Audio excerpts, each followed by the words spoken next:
नमस्ते मित्रों, मैं हूं विकास आर्य और गुरु आर्यव्रत यूट्यूब चैनल में आप सभी का जो है हार्दिक स्वागत करता हूं। मित्रों, आज मैं बात करने चाह रहा हूं 4 प्रकार के प्राणी होते हैं और वे जो 4 प्रकार के प्राणी होते हैं वे विचारधारा के आधार पर होते हैं। सबसे पहले होता है मनुष्य।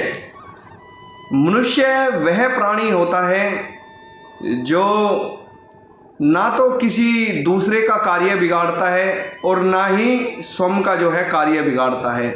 मान लो किसी व्यक्ति के पास जो है 4 रोटी है तो वह 2 रोटी अगर उसके पास कोई दूसरा व्यक्ति आता है उसी समय भोजन के समय तो वह 2 रोटी उसको दे देता है और वो कहता है कि 4 रोटी में से मैं 2 रोटी तुम्हें दे दूंगा और 2 रोटी मैं अपने पास रखूंगा, 2 आप खा लो और 2 मैं खा लूंगा, आपका भी कार्य चल जाएगा, मेरा भी कार्य चल जाएगा। तो वह प्राणी होता है मनुष्य।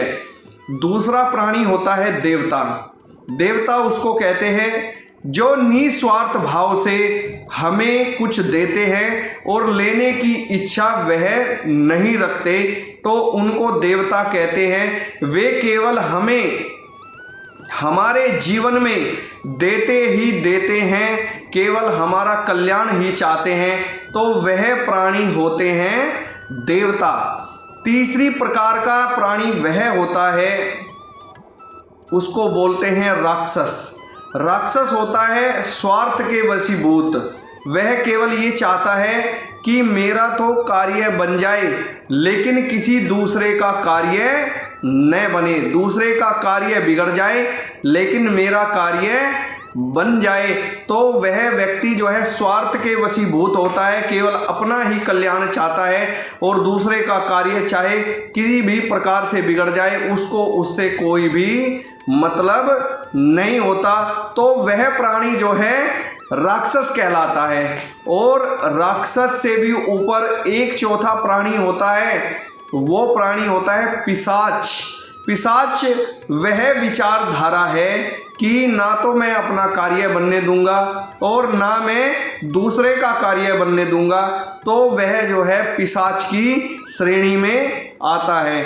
और ये 4 प्रकार के प्राणी केवल विचारधारा के आधार पर है, क्योंकि कहीं राक्षसों के और पिशाच के जो है कहीं सींग नहीं होते या उनके शरीर की बनावट जो है कोई अन्य प्रकार की नहीं होती।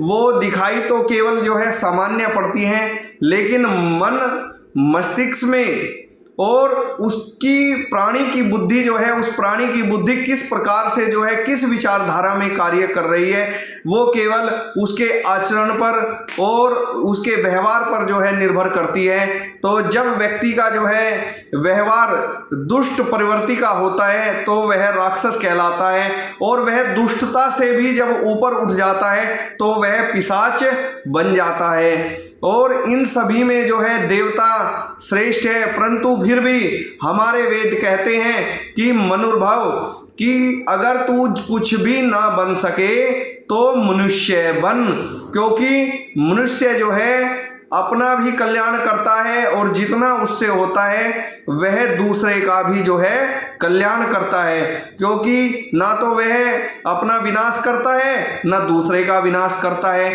यदि हम देवता की श्रेणी में नहीं आ सकते तो हमें मनुष्य बनकर रहना चाहिए, और मनुष्य बनकर भी यदि व्यक्ति रहेगा तो तब भी जो है उसका कल्याण संभव है।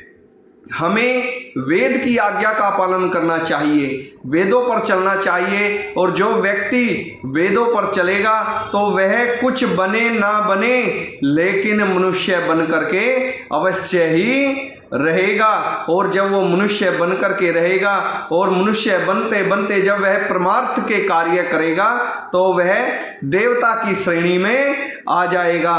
तो हमें जो है पहले मनुष्य बनना है और मनुष्य से ऊपर उठ करके जब व्यक्ति जो है परमार्थ के कार्यों में, कल्याण के कार्यों में लग जाता है तो वह देवता बन जाता है।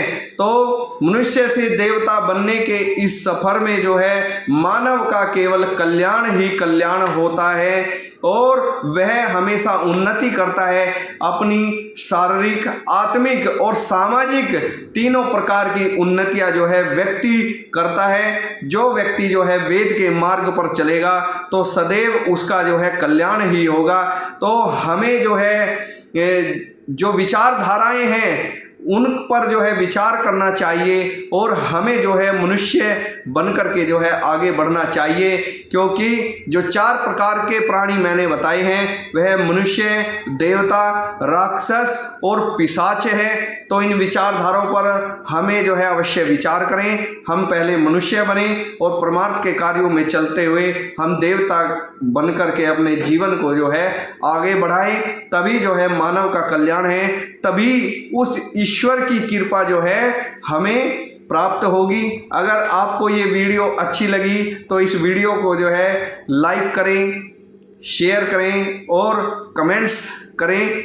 अगली वीडियो में फिर होगी आपसे मुलाकात। तब तक के लिए नमस्ते जी।